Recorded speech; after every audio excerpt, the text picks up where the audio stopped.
அனைவருக்கும் வணக்கம். நம்ம இப்போது காஃபி வித் சம்ஸில் ரீசனிங் பார்க்க போகிறோம்.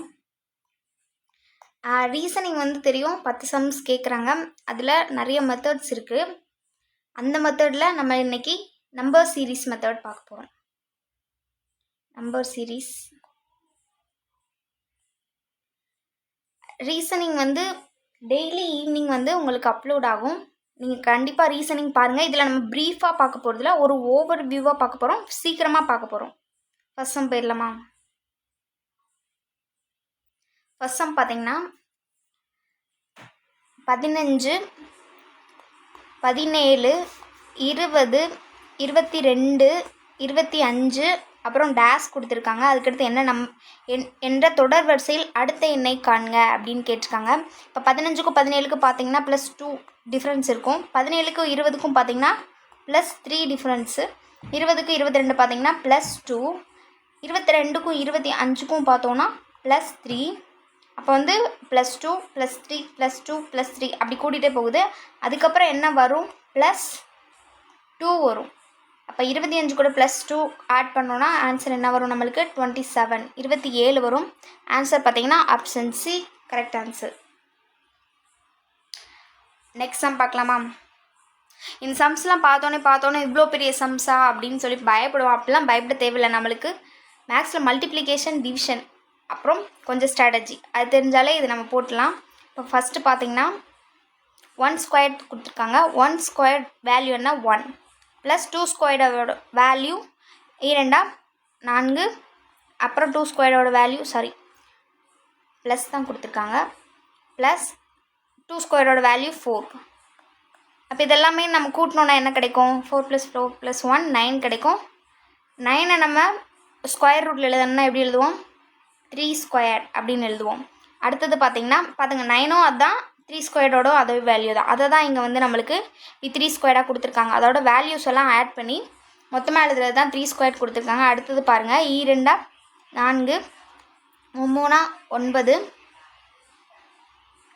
9 9 6 36. இது எல்லாத்தையும் கூட்டினீங்கன்னா உங்களுக்கு 49 கிடைக்கும். 49 ஒன்று தான். இங்கே பாருங்கள், 7ஓட ஸ்கொயரும் ஒன்று தான். அப்போ தேர்டு பார்த்தோம்னா 3 9 4 16 12 144. இதுக்கு உங்களுக்கு என்ன கிடைக்கும்? கூட்டினா 156ன்னு கிடைக்கும். இதோட ஸ்கொயர் ரூட் என்ன? 13 ஸ்கொயர். அதுதான் இங்கே கொடுத்துருக்காங்க. அப்போது இதெல்லாம் ஸ்கொயர் ரூட்டை வேல்யூ எழுதி அதை ப்ளஸ் பண்ணோன்னா நம்மளுக்கு இந்த இடத்துல கிடைக்கிற வேல்யூவை ஸ்கொயர் ரூட்டாக எழுதினோம்னா அதுதான் ஆன்சராக இருக்கும். இப்போ 6 ஸ்கொயர் என்னது? 6 36 ப்ளஸ் 7 49 ப்ளஸ் 42 என்ன வேல்யூ கிடைக்கும்? 1764ன்னு கிடைக்கும். அதை எல்லாத்தையும் நம்ம கூட்டினோன்னா நம்மளுக்கு 1849 அப்படின்ற வேல்யூ கிடைக்கும். 1849ஓட ஸ்கொயர் ரூட் என்னவாக இருக்கும்னா 43 ஸ்கொயர். அதான் 1849ஓட ஸ்கொயர் ரூட்டாக இருக்கும். Option C correct answer. Next sum பார்க்கலாமா? 4 6 12 14 28 30 அப்புறம் பின்வரும் தொடர் வரிசையின் அடுத்த எண் என்னன்னு கேட்குறாங்க. ஃபஸ்ட் எழுதிக்கலாம். 4 6 12 14 28 30.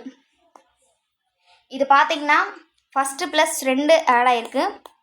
அடுத்து பார்த்திங்கன்னா 6ஓட 2 மல்டிப்ளிகேஷன் பண்ணாத நம்மளுக்கு 12 கிடைக்கும். அப்போது ×2 ஆட் ஆகிருக்கு. அதுக்கப்புறம் +2 ஆட் ஆகிருக்கு. 14ஓட 2 பெருக்கணுன்னா 28 கிடைக்கும். ×2 ஆட் ஆகிருக்கு.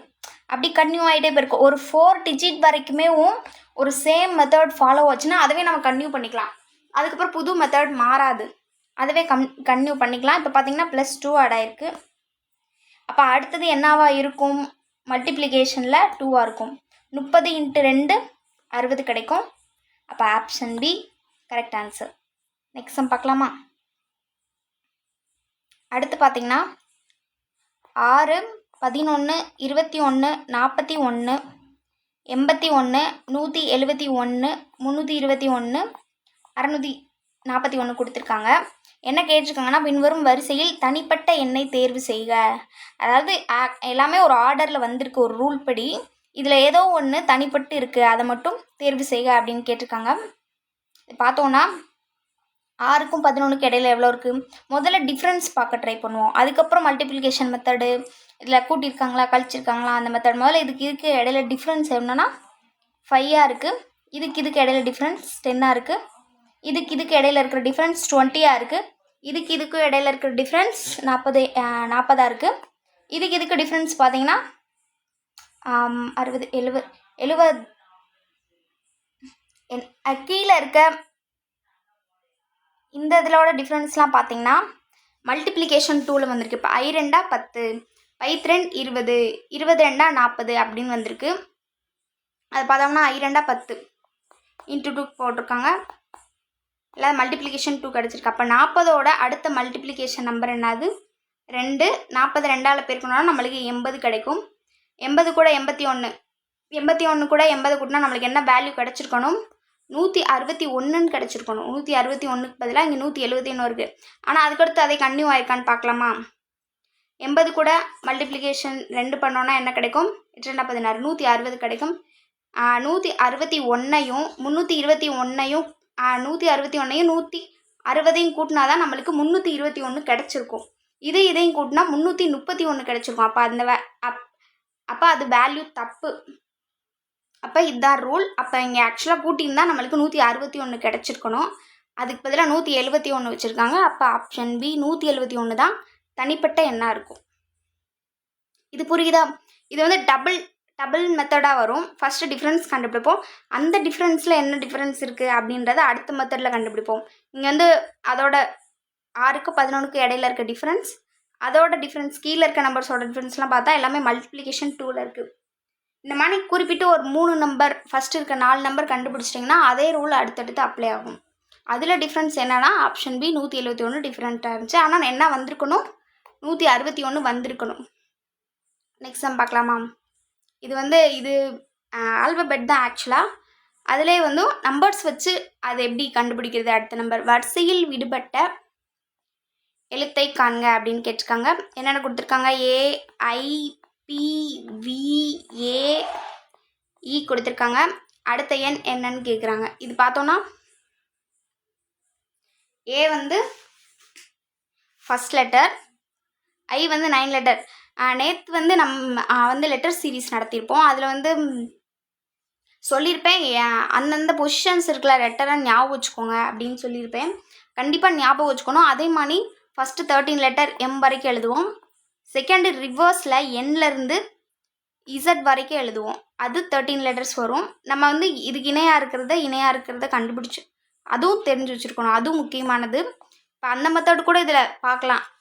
இப்போ A பார்த்தீங்கன்னா ஃபஸ்ட் பொசிஷன், I வந்து 9th பொசிஷன், P வந்து 16th பொசிஷன், V 22, V சில லெட்டருக்கு ஈஸியாக நம்பர்ஸ் தெரிஞ்சிடும், சிலது கொஞ்சம் யோசிக்கிற மாதிரி இருக்கும். ஏக்கு வந்து ஃபஸ்ட்டு, அதனால் என்ன பண்ணுறீங்க? மனப்பாடம் பண்ணிடுங்க 26 லெட்டரும். எந்த நம்பர் கேட்டால் இத்தனாவது இடத்துல இந்த லெட்டர் அப்படின்றது. E வந்து 5th. அப்போ இதுக்கு இடையில என்ன டிஃப்ரென்ஸ் இருக்குது பார்த்தீங்கன்னா 1க்கும் 9க்கும் இடையில என்ன பண்ணணும்? +8 பண்ணால் கிடைக்கும். இதுக்கும் இடையில எவ்வளோ போயிருக்கு? +7 கூட்டினா 9 கூட 7 கூட்டினா 16 கிடைக்கும். 16 கூட எத்தனை கூட்டினா 22 கிடச்சிருக்கும். 6 கூட்டினா கிடச்சிருக்கும். இப்போ கீழே இருக்கிறத பார்த்தீங்கன்னா +8 +7 +6 அப்படின்னு குறைஞ்சிக்கிட்டே வந்திருக்கு. அப்போ அடுத்தது என்ன இருக்கணும்?